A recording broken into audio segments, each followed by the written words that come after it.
Go.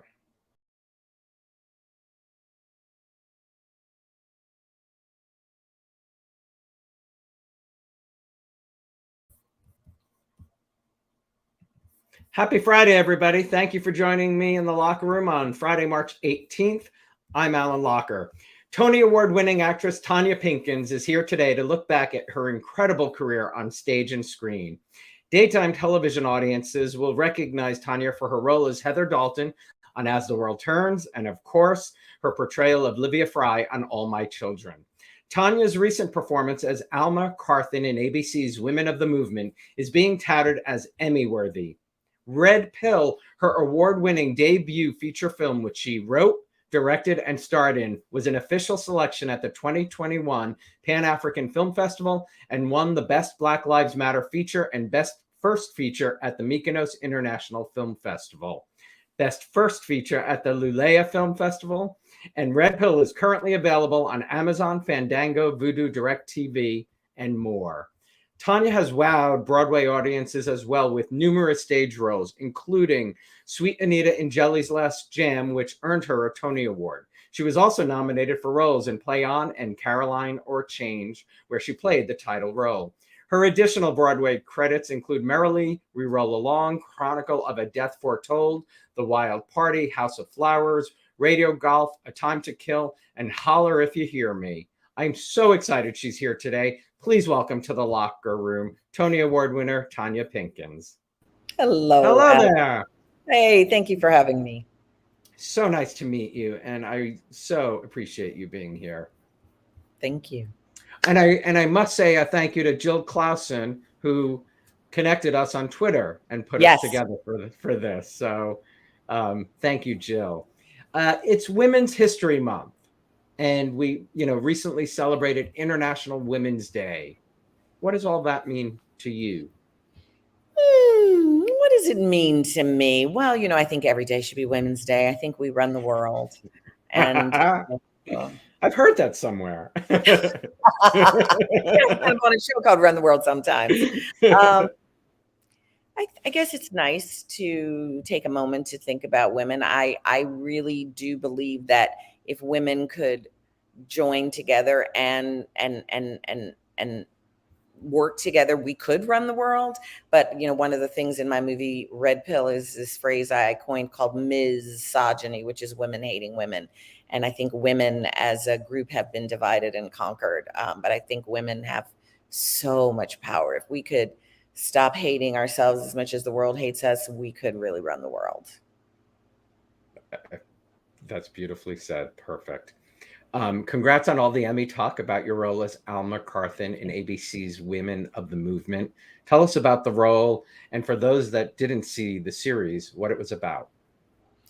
Women of the Movement is a new, I think they want it to come back in every season to have a new Women of the Movement. But this season was on Mamie Till, who was the mother of Emmett Till, who was brutally murdered. And her, as his mother's decision to have the body exhumed from Mississippi and brought to Chicago and have an open casket, photos of which were seen of this terribly brutalized child's body around the world, is credited with, lighting the fire to start the modern civil rights movement. Wow. What are your earliest memories of the civil rights movement? Well, I always say about myself that I'm kind of a civil rights baby. I was born in 1962, so by the time I went to school, for the first time in 1968, civil rights legislation existed. So I went to completely interracially, economically balanced schools from first grade, small magnet schools, and then went on to a magnet high school. So my educational experience was always very inclusive. That's awesome. That's how it should be. That's how it should be. You joined the Black horror conversation with your powerful directorial debut, Red Pill, a progressive dystopian nightmare that is visually stunning metaphor for all our fears on American politics, and maybe not just American politics. Talk about where the idea for the film came from, and what you, in writing it, what you hoped people would take away? You know, I would say that Red Pill started for me back before the 2016 election. And I am a person who reads everything, and I'm not someone who just reads people who I agree with. I'm interested in everybody's point of view. I am never happier than when I'm like in a foreign country, sitting in a room with a bunch of people whose lives are more different than mine than I could ever imagine. So I feel like I'm always on the pulse of reality in a way that most people aren't, because they curate their social media and they curate their relationships. And so I knew how 2016 was going to turn out. And people treated me with such disdain and such contempt, literally, that I could ever even imagine that 45 could win. But I was like, there's no way he can lose. Like, that's how certain I was. And Wow. it was terrifying for me to really see what I thought was just delusion around me. So when I had the feeling of how 2020 was going to go, I was like, there's just really no point in telling this to anybody, because you've already experienced the contempt that goes with people telling you, thinking you're crazy for what you think. So, people always ask me about the end of Red Pill. Did you write that after January 6th? And I'm like, no, I wrote that like almost 2 years before January 6th happened, but I could feel it. I could feel it. And so for me, it was like, I want to make a movie that anybody who hears what I'm making or even sees it will think, that's ridiculous. That's so crazy. Yeah, okay. Another crazy story. That's so far-fetched, which is some of the things people said to me when they read the script. So far-fetched. And I just am going to put what I feel down as a piece of art, because this Austrian sculptor, Egon Wehner, said the only appropriate response to abuse is creativity. And, being gaslit and told that your perspective is just wrong is a kind of abusive. So I was like, I'm going to just make a piece of art out of it, and people can call my art crazy. But as it turned out, it was kind of like Gestalt. It was what happened. Were you always interested in both sides? Like you said, reading everything? Always. I'm the person who can argue anybody's side. People always tell me I would make a great lawyer, because I can always see everybody's side, and I can always see the holes, which makes people think I'm a bubble buster. It's not like I'm a bubble buster. It's just like, I see the holes, so let's fix the holes.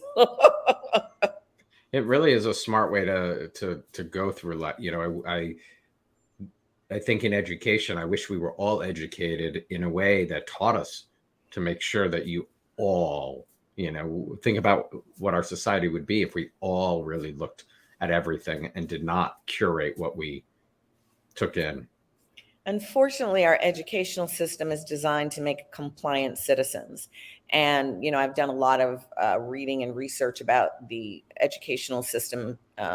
And compliant citizens is a very specific thing. And there's a woman, Charlotte Iserby, who was a high-ranking official in the Department of Education under Ronald Reagan.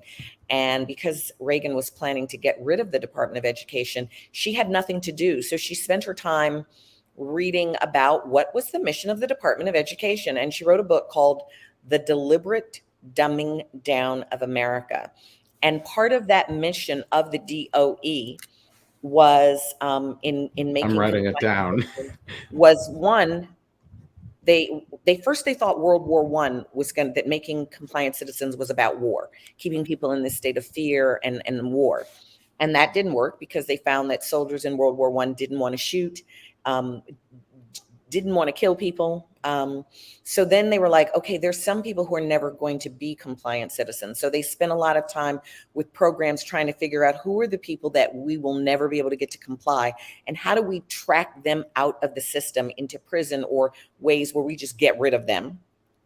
And across the decades, it moved into being, we have to break the parent-child authority bond, because in order to have a compliant citizen, the person cannot have an authority other than the government.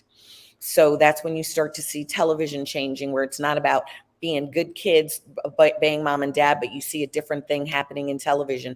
And then it became, we have to defreeze values. We can't have absolutes of right or wrong anymore, because the government needs to set what's right or wrong, and it needs to be able to move the way the government wants to. And all the way up to today, where they realize that to get the ultimate compliant citizen, you need to work on their neurological system.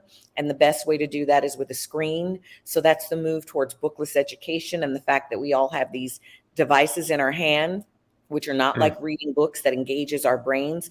You know, we can be engaging with the screen, but something can just be fed to us in the screen behind that, as we're engaging with the screen for fun or games or, you know, tweeting and liking and stuff like that. I know you weren't expecting that conversation. No, I wasn't. I knew, but I love it. You know, that's, you know, I'm almost at 2 years hosting the show. And the thing that I love is here, you know, fans are here because of All My Children, As the World Turns, and all the great projects, but we can all learn from these conversations. And I love that. And thank you. I mean, I love learning from these conversations. You wrote, directed, and starred in the movie. And produced. What you know, what do you think you learned most from that entire experience? Oh gosh, it was the best thing I've ever done in my life. I failed over and over and over again, and still got the movie done. Not only got the movie done, got it distributed. Like thousands of movies are made a year and they don't get distributed. So there's just the miracle of it. And the book Red Pill Unmasked really tells the whole story. The audiobook is like 7.5 hours of the whole story of the making of the movie. I think I learned that I'm supposed to be the boss, that I've always been supposed to be the boss. But, you know, when you come in my body and my melanation, that's not how the world sees you. And so I've most of my life just been in too small a box. And quite frankly, the world still isn't ready to give me a box that's, you know, the size that I need to hold me. But I learned like, oh, okay, you can do this. This is what you should do. Okay. Yeah, I think that that's the biggest lesson. And I also learned that everyone should get the opportunity to build a world of their imagination. I don't think there's anything more empowering than, you know, whether it's a play or a book, building a world and then just letting people come to it. Like there's nothing wrong with the world. You made it. It's the world you made and you wanted it. And if someone doesn't like something in it, they should go make their own world. I love that. I mean, that really is great. Was directing something that intrigued you for a long period of time? Something you always wanted to put your hands on? I don't know that I thought about it early on in my career, because I don't think I was ever raised to think that that was what I could do. I think I say, and it's a story, and I think everything all of us says is just a story. And, you know, we can change our story at any time we want. But my story today is that I was raised to be a tool, and I'm a very good tool, except that actually I should be the potter, or, you know, the potter itself rather than the clay. And I think I've always been that. And I think that that's just how I've done my work. But because I was a tool and I wanted to be the best tool, I happened to be bringing my potter skills to being clay. And so in hindsight, I look back and I go, oh my God, it must have been really hard for all those artists who really were looking for like a paper doll. And I was like telling them what it should be, you know. But at the time, I just thought that was what being the tool or the clay was to know everything about how it gets done and to contribute and comment on all aspects of it. I don't think I actually, I mean, I think I could. It's very soul murdering to just show up and just be like the paper doll, you know, that gets moved around and pasted there. That's not as fun. Mm-hmm. Talk about the reaction to Red Pill, you know, good and bad, if there is both, you know, like what? Oh, yeah. I think that always the bad is the more interesting to me. Because I knew what I was doing. I knew who I was poking. I knew who would be offended. I knew how they would be offended. And so in many ways, when people said the things I expected them to say, I was like, okay, you know what you're doing. You know your audience, you know exactly how you're playing this. It's really a taboo in American society to attack white women. And I think that that's how white women stay oppressed. Um, there's this pretense that they're on this pedestal, but they're abused and murdered and held down as much as anybody else. But as long as there's this story of protecting them and protecting their honor, then they get invested in that story and are unconsciously complicit in their own oppression because they don't realize that's just some smoke being blown up your butt. So I really wanted to poke that taboo. And it reminded me a little of Caroline or Change in the sense that people either loved that show or they hated that show. And I think that that's the power of truth, that when you're really telling truth, it polarizes. People are on one side or the other of authentic truth. And so I knew people were going to hate Red Pill, and I was there for it. I was like, yes, tell me how, because I want to make sure that it's how I wanted it to be hated. Because there's some places where you're supposed to like really, let's go. I hate it. And a lot of, I think when people are uncomfortable, it's so easy to think the discomfort is on the thing outside of themselves. Whereas one of the gifts for me of being in Panama, because it's so beautiful and all my needs are met, when I'm in a bad mood or I'm cranky or I'm depressed, I have to go, well, there's nothing out here that's doing that.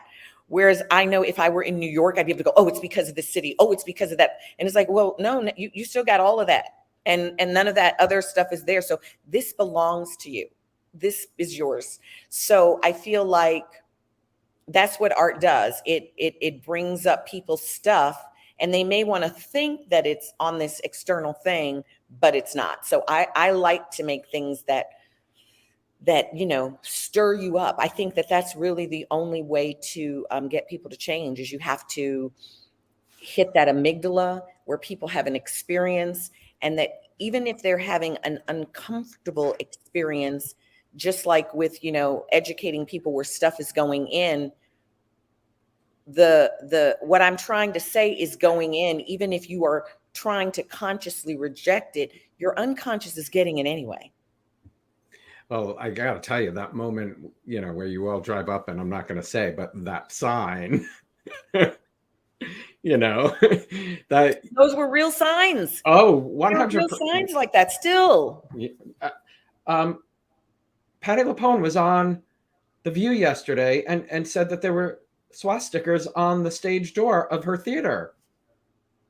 I mean, in New York City. I mean, insane. Yeah. Insane. Jill Clausen just wrote, I'm ready for your big box, Tonya. It's time to make a new world we can all live in safely, and your voice is important in making that happen.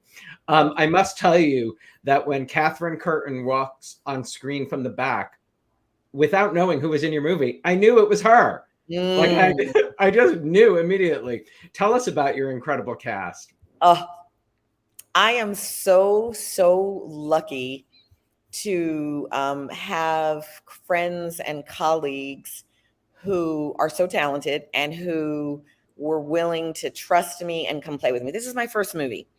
I didn't have a lot of money. I didn't have a lot of time. I had to call in favors. I was a casting director too. I couldn't afford a casting director, and I couldn't afford dealing with agents. So it was really about me calling friends and asking them if they would come and play with me.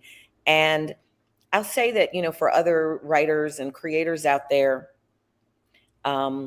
I spent a lot of years, trying to go through the process of asking other people to let me be an assistant or letting me shadow them as directors. And after many years of that, and really being sure that I could do it with my eyes closed and not getting an opportunity for the job, and seeing that it didn't look like I was going to, I was like, I'm going to hire myself. I'm going to say yes to myself after everybody else has said no to me. And once I said yes to myself, which was, I'm making this movie. I don't know how I'm going to make this movie. I am going to make this movie. Then when I was reaching out to people, when they called me back, I was less interested in what they thought or how it could be better than, and are you ready to help me? Do you want to do it with me? Because like what you think about it or what you think it'd be better, it doesn't really matter. I'm making this movie right here. I'm not waiting till it's the perfect movie, the great movie. I'm making this movie because I have this much money and this much time. And can you come and do this with me right now? And so that's just a very different way of being. And I had never been that way about anything else. Like most of the other projects I have, I take them out to people. If they don't like them, then I try to please and I try to please. And I've got a whole bunch of scripts that have never gone anywhere because this was the first time I got to this. Yeah, I'm doing it. And if it isn't good, then I'll have made my first bad movie and then I'll go on and make another one. But I remember a friend of mine, she was at Cal Arts, and the head of the school at the time said to her, you know, me and my genius friends, we get together once a month and we come up with the next $1 million idea. And she was like, really not knowing where this is going. And he was like, do you want to see them? I've got a whole box of them.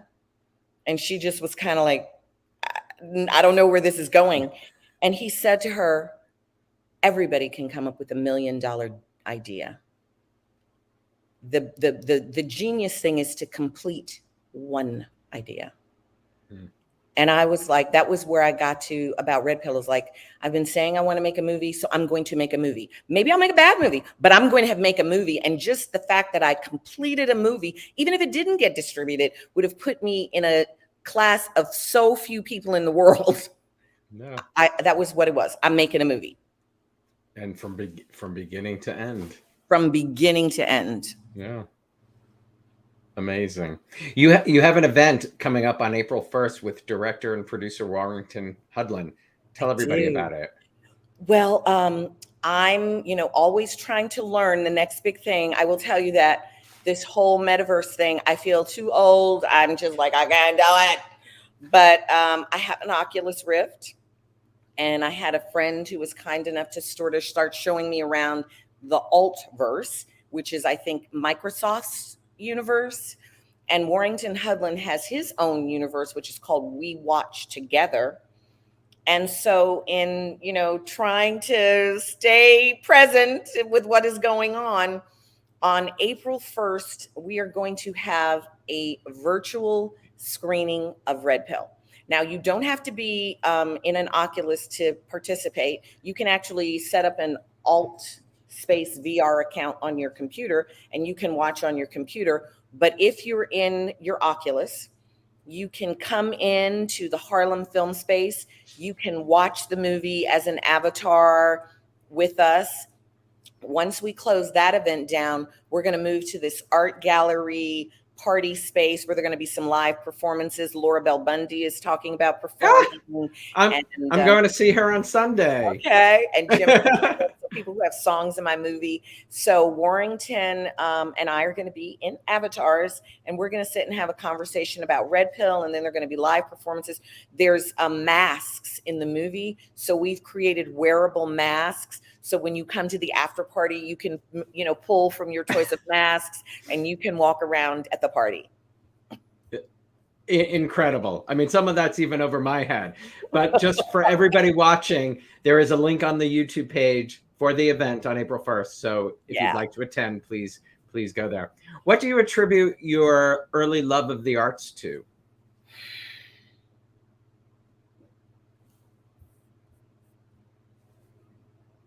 I don't know. It wasn't something in my family, really. I mean, my aunts, sang, and they had their talent shows and were the Supremes and stuff. I think the closest I could come to it would be when we moved to the south side of Chicago to an area called Jeffrey Manor, which was at the time adjacent to this very wealthy Jewish doctor community that was called Pill Hill. And so I lived right outside of Pill Hill, and it was a predominantly Jewish community. And then they started doing some sort of programs that allowed Black people to move into the community, and the white flight was like extreme. Like every night, another white family had moved out. The family that moved out of my house left a box in the basement, and it had show tune albums in it.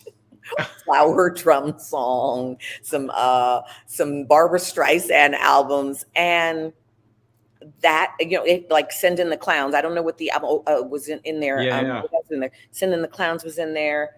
Miller's Son. There were just these albums, and so I was down in my basement listening to this music. So that was where that came from. That's incredible. And is it, do I have this right that you were attending Carnegie Mellon when you were cast in Broadway's Merrily We Roll Along? I was in my first semester of my freshman year. Wow. Was it an easy decision to kiss CMU? Oh yes, it was so easy. Carnegie, that was back in the days where, those theater programs were so abusive. I mean, they were abusive. The cutting people and the telling them you're too overweight. And then when the people lost the weight, they'd cut them for getting too thin. And it was very abusive. It was easy to walk away from that. Wow. What do you remember about that Broadway debut? I'm kind of clairvoyant. And people are like, oh my God, this is so exciting. This is going to be like the biggest and the best. And I just never felt that. Really? Just didn't. I didn't ever feel that. And I remember, sort of watching all the other people who were caught up in this whirlwind of this thing, and just sort of being on the outside of that, watching how it was really going down. And Hal kept this letter that I wrote to him after it closed. And when Lonnie was making Best Worst Thing, he gave me a copy of it. I was like so honored that Hal kept a letter I wrote to him when I was 19 years old, and it's in his archives, and reading this letter of me at 19 years old, it was like, my God, you were so mature. But me giving Hal Prince a pep talk and explaining to him that Merrily was before its time. Wow. Wow. But he must have loved it. He held on to it. Good for you. Did you remember writing it?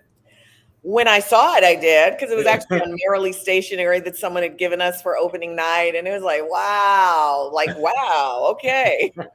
Like you think these things about yourself and you're like, yeah, you just smoke up your own ass. But you really wrote that. You knew. And when the Best Worst Thing came out, it was when the big revival of Merrily that was such a hit in New York was happening. It was like, and its time has come right now. That is so funny. I love that. In 1983, As the World Turns came along, and that was your first TV gig, right? Yeah. Well, I've done little TV stuff in Chicago. I've done commercials and industrials and a couple of episodics, but yeah, As the World Turns was my first big TV gig. What do you remember about auditioning for the role? Do you remember that, or screen testing? I don't know. I remember. Yeah, I do. There were a lot of soaps hiring their first or second Black actor at the time, and I auditioned for every one of them. And I am, I was always coaching other actors at auditions. I just have always felt certain that what is for me is mine. So, and if, I'm happy for whoever's going to get it, and especially if it's my friend. So I remember coaching lots of actors, at the audition for parts. Some I got, most of them I didn't get.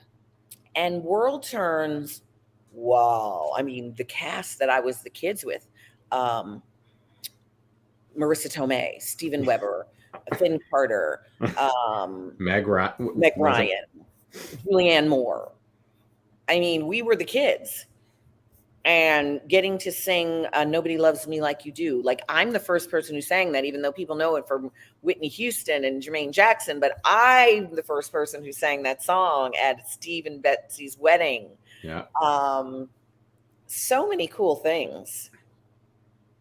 Yeah, seriously. And truly one of the first Black families on on World Turns. On World Turns. Do you remember Oak Daly, in one of our viewers, when you joined it, it was Doug Marland's first attempt at integrating a Black family. Were you fully aware of that at that time?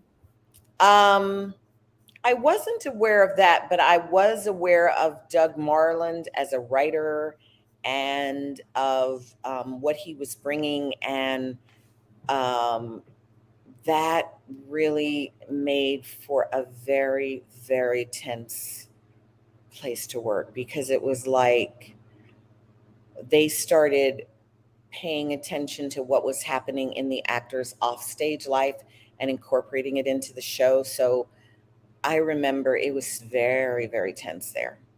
Very tense there. Interesting. What do you think you learned during your time in Oakdale that you took elsewhere? I think what I learned from World Turns is the fact that I think the soap operas are as close to theater as you get. You've got that camera that's on you. In a certain sense, it's proscenium, but there's also the sense that you're really only acting when the camera light turns on. And you've got to set off these little explosions. Like, you've got to make something exciting happen when that camera light turns on you, or they probably will cut you out of the edit. So this idea of, how do you dazzle when you get your moment? How, as Jack K. Harry says, if they give you a minute, take 60 seconds. That's fantastic. Have you seen some of those kids since and ever, talk about that time period? I've run into Julianne Moore every now and again. I interviewed Marissa Tomei for this series of monologues I did called the Me Too Dialogues for the Shift Network. I did 46 interviews about sexual predation and looking at it from the astrological, from the religious, from the neuroscience point of view. So that's when I saw Marissa. Steven Weber and I have a tragically lovely, happy ending story that I love. I had the biggest crush on Steven Weber when we were on that show. And oh my God, I just he was just the hottest, sexiest, hippest. He was a handsome man. I mean, still is, but yeah. God. And we went out on a date. And at the end of the date, he asked me about Finn Carter. And what was clear was that he was only taking me out to get close to Finn. And I was pissed, and we had an ugly, ugly fight. And thereafter, at the show, he and Finn got together very quickly, got married, and they were really horrible to me on the show. And like every time I walked into the room, they would like be whispering. And I left the show shortly thereafter, not just from that, like the producers, it was just a bad place for me. I left, but I remember probably 10, 15 years later, he, has gone on and had his own TV shows. He's now an even bigger star. And all I'm thinking is, he had a big ego then. He's now a huge nighttime television show. And I am at my oldest friend's house for her baby shower. And out through the doors, I see him coming up the driveway. And I got terrified. I just went right back to being that girl back then. And I thought, he's going to be rude to me again. And so I remember I'm in my friend's house and I'm just trying to avoid him the whole time at this shower. And so there was a point where my friend had to sit down because, she was having a difficult pregnancy. And I thought, I'm going to sit next to her because then he won't be able to be rude to me. And I thought, actually, I'm thinking he won't even remember me, but my trauma is so bad. So I'm sitting there next to her as everyone's coming around and doing their things. And I'm just thinking I'm safe and I'm trying to be invisible. And Steven Weber stops and he goes, Tonya Pinkins, I am so sorry for being so awful to you. Will you forgive me?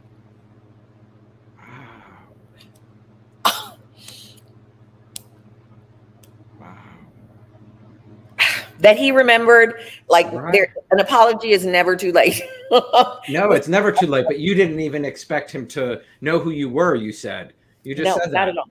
And Yeah. so it was like this wound that I didn't even know I was carrying was lifted. It's a great lesson for anybody watching. An apology is never Too late. never too late. I did not remember that Finn and Steven. I mean, I was a teenager because I went to see them play softball and saw Steven. But wow, I didn't remember Finn and Steven were together and Yeah, married. Wow. I mean, so many people at World Turns got together. Yes. I mean, very incestuous company. Yeah, it just, and you know, because I worked there when it went off the air, still at the end, the same thing. So yeah, it's very fascinating. You grew up though, like I grew up on World Turns. You grew up on All My Children, and in 1990 joined the cast of that show. Talk about just, I mean, walking into an audition for a show you grew up watching. Yes. I, grew up watching that from the time I was 7. It was the #1 show in the city of Chicago, where I'm from. And I just kind of like, that was my dream. I'm going to be on soap opera. And I think. That one.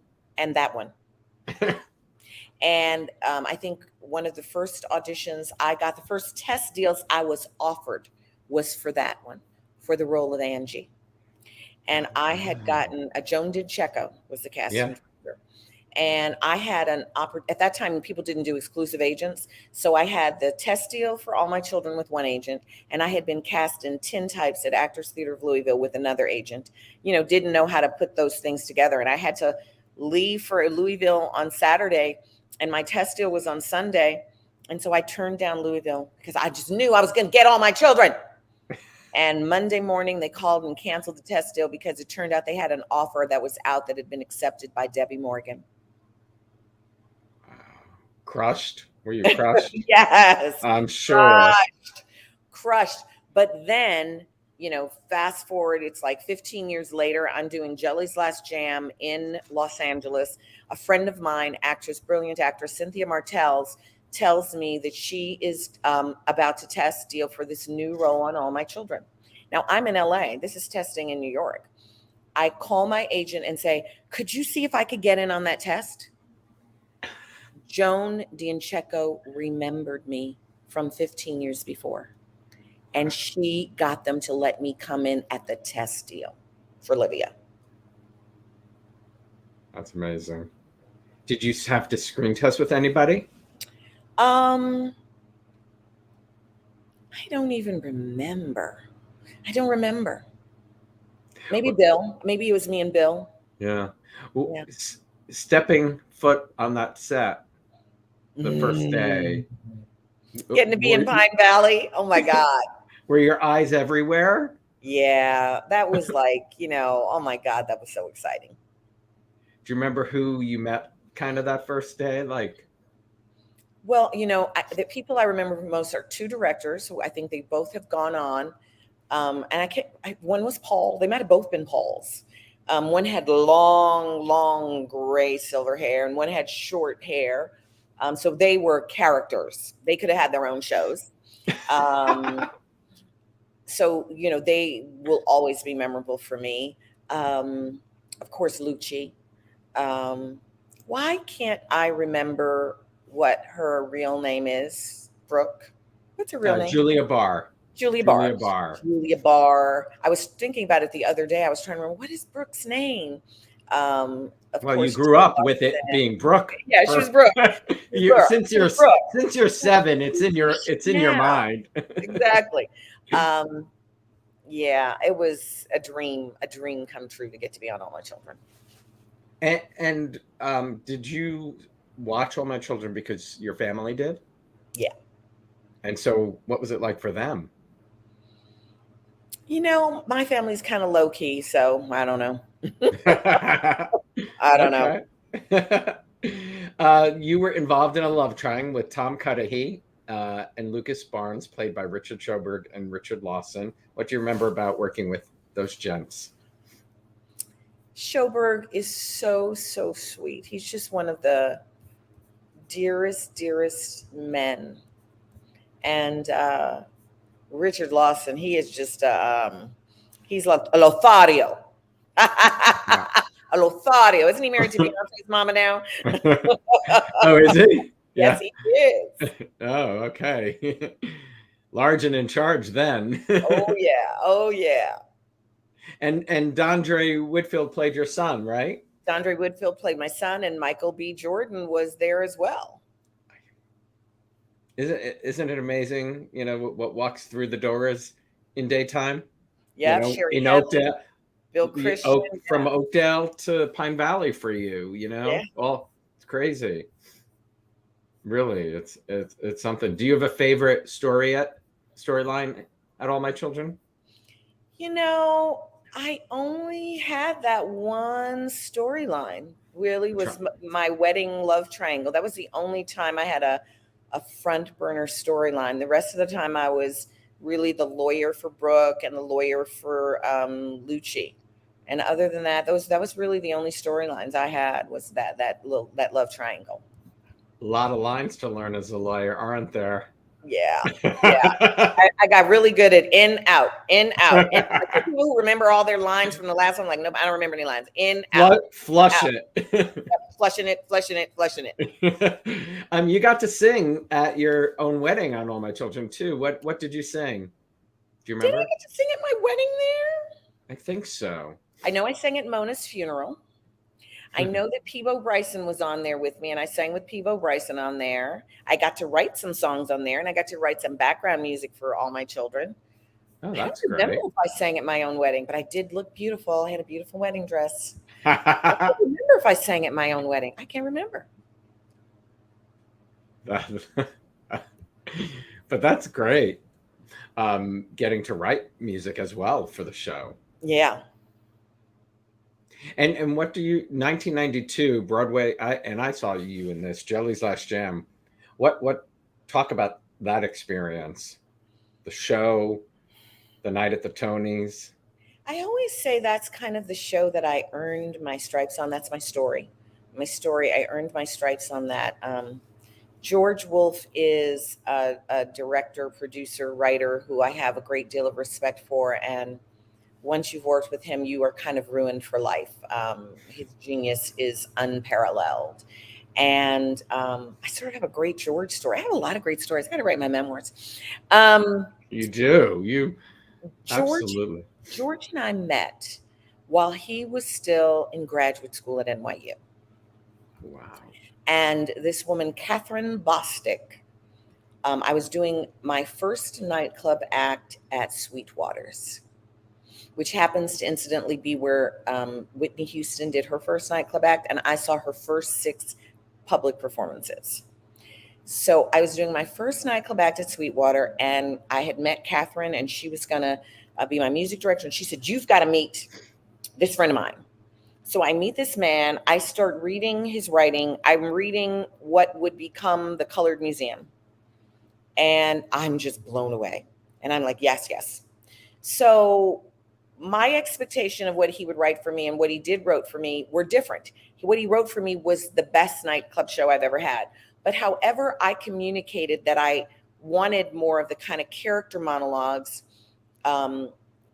it didn't go over well. I offended him such that he didn't come to see the show. And for the next 7 years, during which he became the George C. Wolfe Tony Award-winning director of Angels in America on Broadway, and then the head of the Public Theater, I could not get even an audition for anything he did. Yeah.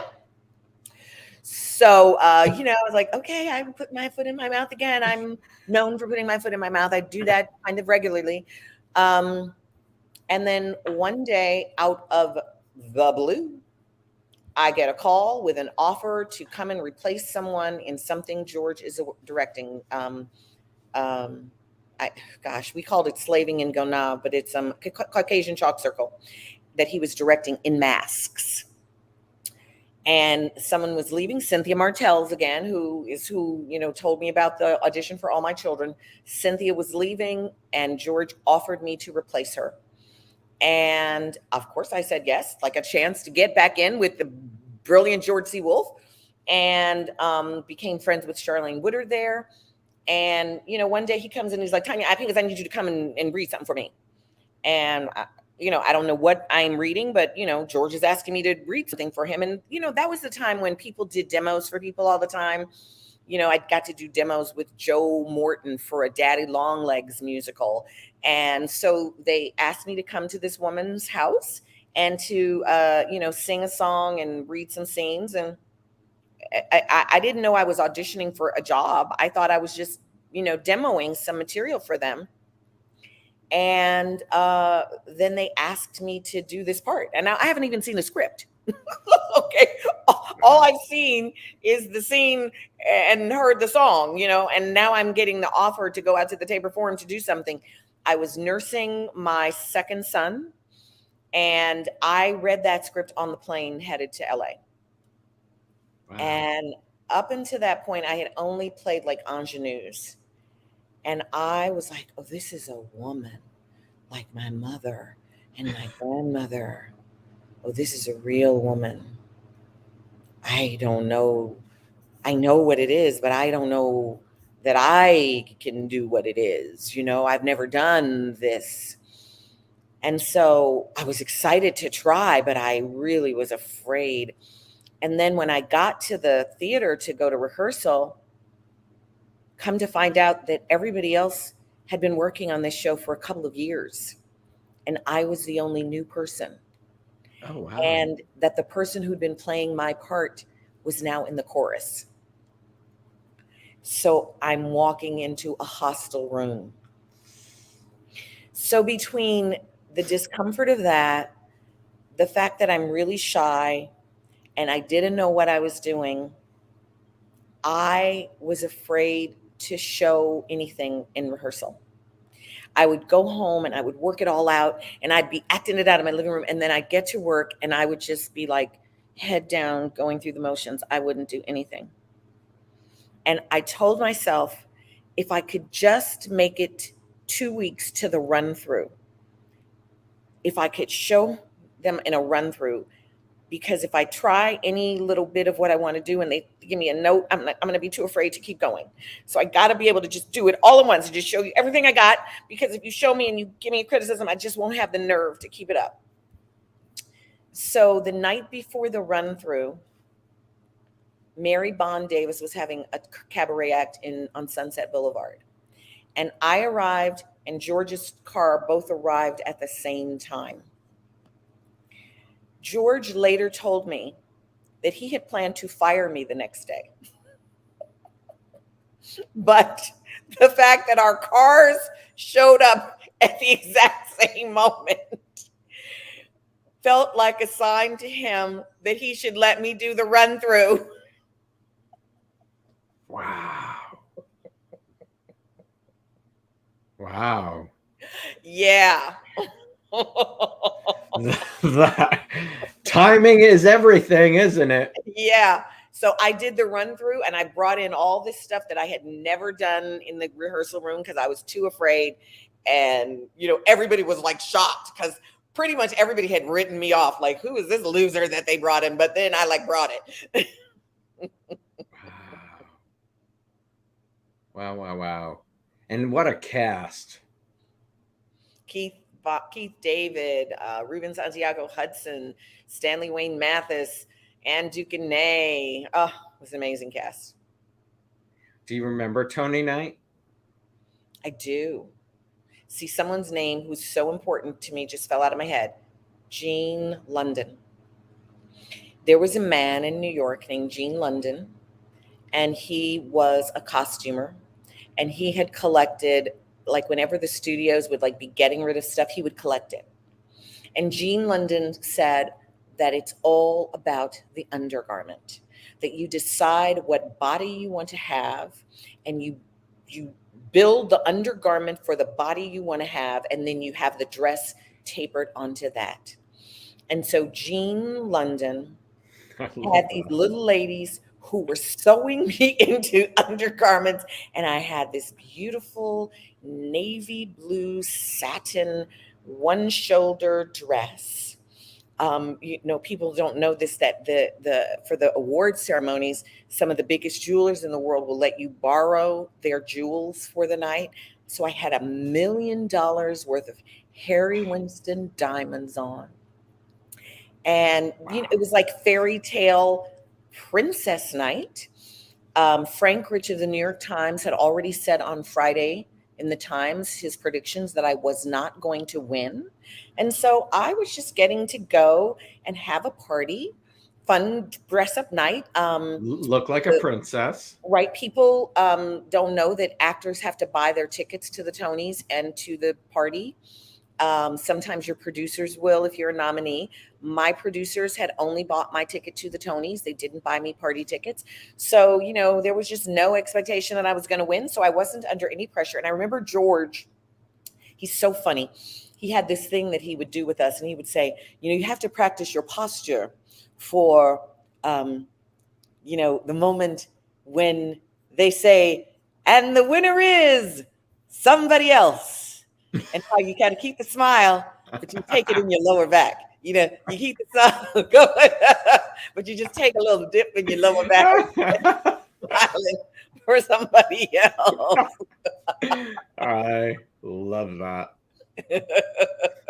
So I was prepared for that. And then it was my name. And I think I missed it because I wasn't expecting it at all. I was like completely out of it.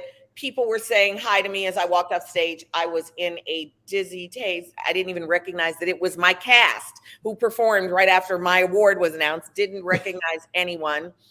And then I crashed the party. I didn't have a ticket, but my manager was like, she won one of these. Crazy. You've won a number of awards over the years. Is there one that means the most to you?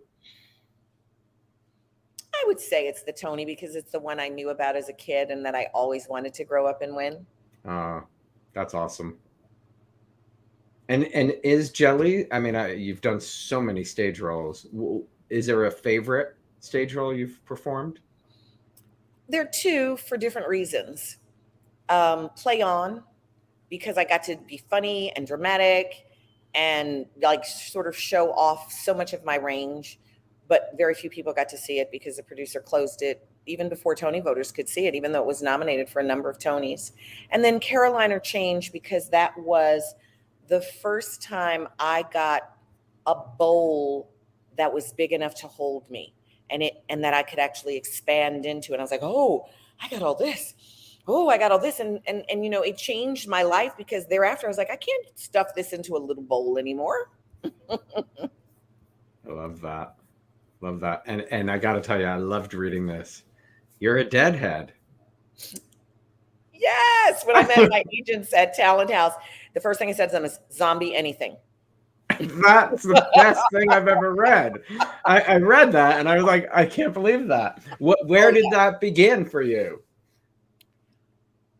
Is there a zombie? I don't really know where it began for me. I think where it expanded was the first couple of times I tried to watch Walking Dead. I didn't like it at all. I don't think I even got through the pilot. And then one day I was rehearsing something with some women who were loving it. And I was like, what is it you love about it? It's like, it's so ridiculous. The behavior is so unnatural. And this woman broke it down for me. And then it was like, she said, it's not about the zombies. She said the zombies are the metaphor for everything that's wrong in the world. And it's about people trying to do right in a world that has gone wrong. And then when I went back and watched it with that POV, it was like zombies are everything for everything all the time. And I'm scheduled to direct the Zombie Wedding musical.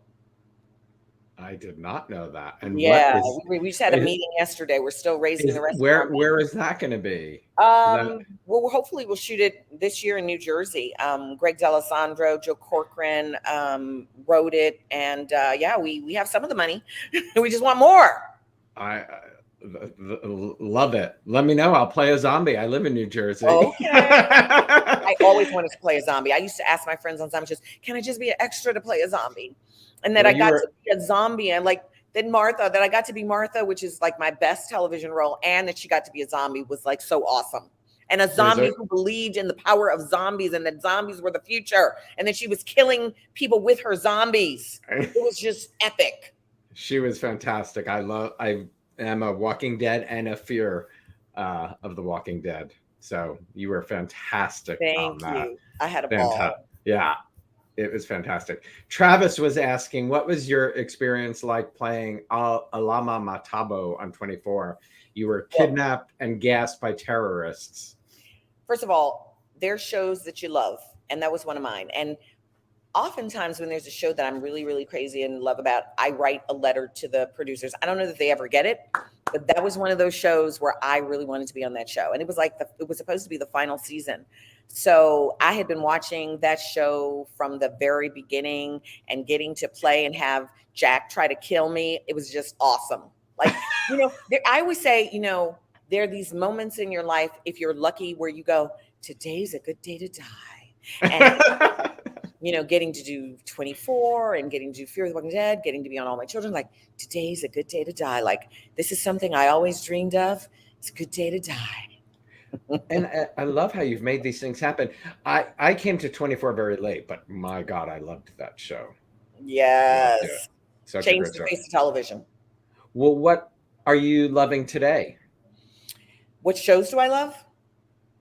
I am obsessed with Ozark. I am obsessed with Ozark. Good.